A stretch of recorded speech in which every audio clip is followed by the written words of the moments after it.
എന്തോ പറഞ്ഞോണ്ടിരിക്കുകയാണ്. ആരത്? അതാരാ ഇത്ര സൗണ്ട്? എനിക്ക് അങ്ങനെ പറയാൻ അറിയത്തില്ല. അങ്ങനെ പറയാൻ അറിയത്തില്ല. എവിടെ? അയ്യോടാ സുരേഷേടാ, ഒന്ന് നമുക്ക് കേറാം.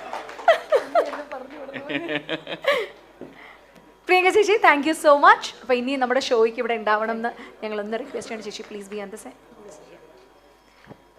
ദേ 2 പേരോട് ഒന്ന് കേറാൻ പറയാണ്. സുരേഷ് ഏട്ടാ, അതെ, എനിക്ക് സത്യം പറഞ്ഞാല് എന്റെ സുരേഷ് ഇതെങ്ങനെ ഇത് ഒരു സൗണ്ട് ഇങ്ങനെ കിട്ടുന്നേ? അല്ല, അത് നേരത്തെ പറഞ്ഞില്ലേ, കുറച്ച് കൂട്ടി പറയുന്ന പറഞ്ഞില്ലേ, അത് തന്നെയാണ്, മിമിക്രി തന്നെയാണ്. ആണോ? ഇത് വലിയ അബദ്ധത്തിൽ പോയി ചാടിയ ആളാണ്. ഇതിങ്ങനെയാണ് ശബ്ദം എന്നൊക്കെ പറഞ്ഞിട്ട് പോയി അബദ്ധത്തിൽ ചാടി അവസാനം രക്ഷിക്കാനും ഞാനാ ചെല്ലേണ്ടി വന്നത്. വീഡിയോ ചെയ്തിടാൻ പറഞ്ഞു.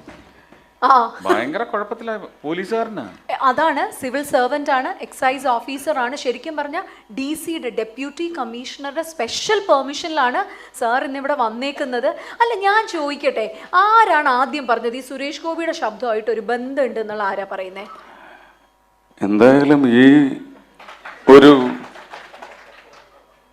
ഷോയിൽ വരുമ്പോൾ ഞാൻ ആദ്യം തന്നെ എൻ്റെ സുരേഷ് ഏട്ടൻ്റെ ഫാൻസിനോടും ഇത് കണ്ടുകൊണ്ടിരിക്കുന്ന എല്ലാവരോടും ഞാൻ പറയും, ഈ മോഡുലേഷൻ ഞാൻ അങ്ങനെ തന്നെ കീപ്പ് ചെയ്യാൻ പോവുകയാണ്. കാരണം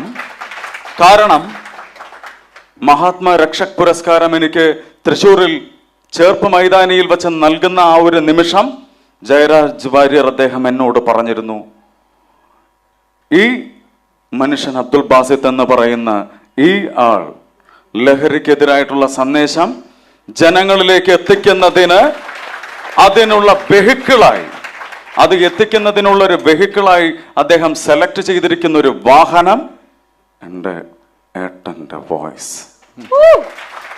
കാരണം ഈ ഒരു രീതിയിൽ പറഞ്ഞ് ഒരുപാട് ജനങ്ങളിലേക്ക് എത്തിക്കാൻ കഴിഞ്ഞു. അതിൽ നിന്നുള്ള ഒരുപാട് ഫീഡ്ബാക്കുകൾ എനിക്ക് കിട്ടി. ഒരുപാട് ആൾക്കാരിൽ നിന്നുള്ള മാറ്റം ഞാൻ അനുഭവിക്കുന്നുണ്ട്.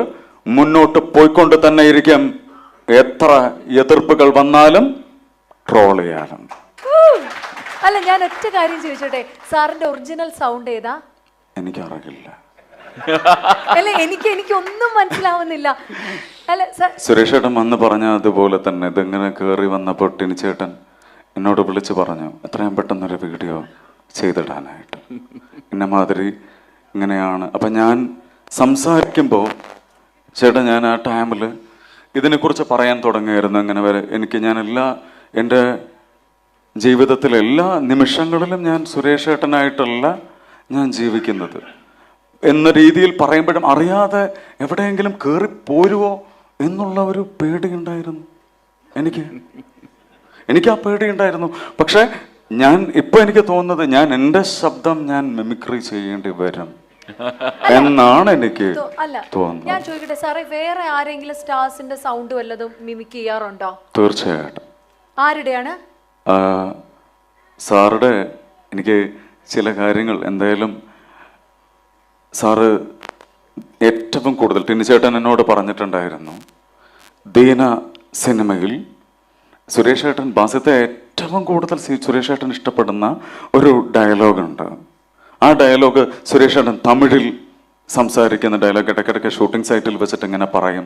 എന്നിട്ട് ടിനിച്ചേട്ടൻ എന്നോട് പറഞ്ഞിരുന്നു, എന്നോട് തമ്പിയ നീ ഗുണ്ടാസട്ടത്തിൽ ഉള്ളപ്പോട്ടിട്ടയാമേ, ഒരു നാളില്ല, ഒരു മണിക്കൂറില്ല, ഒരു നിമിഷം നീ അവനെ ഉള്ള വെച്ച് പാറ്. 234 തൊകുതിയില് എന്ത് തൊകുതി പോനാലും വന്ന് വെട്ടുവാൻ ദീന കയ്യെത്താൻ വെട്ടുവാൻ, ആദികേശവൻ കഴുത്ത വെട്ടുവാൻ.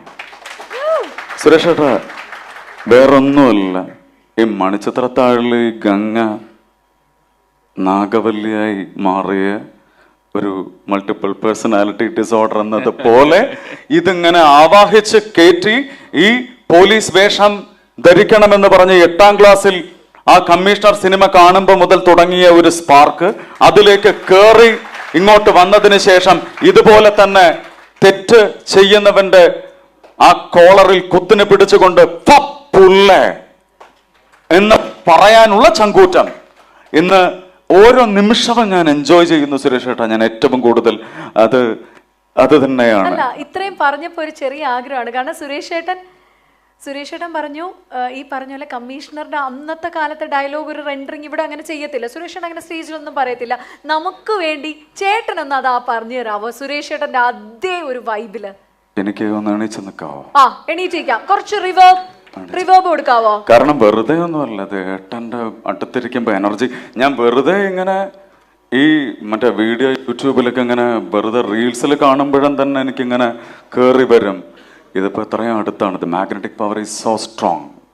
എന്നെ അങ്ങോട്ട് അട്രാക്ട് ചെയ്തെടുക്കുകയാണത്. ഞാനത് അതുപോലെ തന്നെ പറയാം. അദ്ദേഹത്തിൻ്റെ ഏറ്റവും ഇഷ്ടപ്പെട്ട ഡയലോഗ് ഞാൻ ഏറ്റവും കൂടുതൽ മോഹൻ തോമസിന്റെ ഉച്ഛിഷ്ടവും അമൈദേവം കൂട്ടുകുടച്ച് 4 നേരം മൃഷ്ടാന്നം വെട്ടുപിഴുങ്ങി ഏമ്പക്കോമിട്ട് ആസനത്തിൽ ബാലും ചുരുട്ടി വെച്ചിരിക്കുന്ന തന്നെയും ഈ പരമ നാറികളെയും പോലുള്ളവർക്കേ ചേരൂ. ആ പേര് എനിക്ക് ചേരില്ല. I am only Bharachandran. Just remember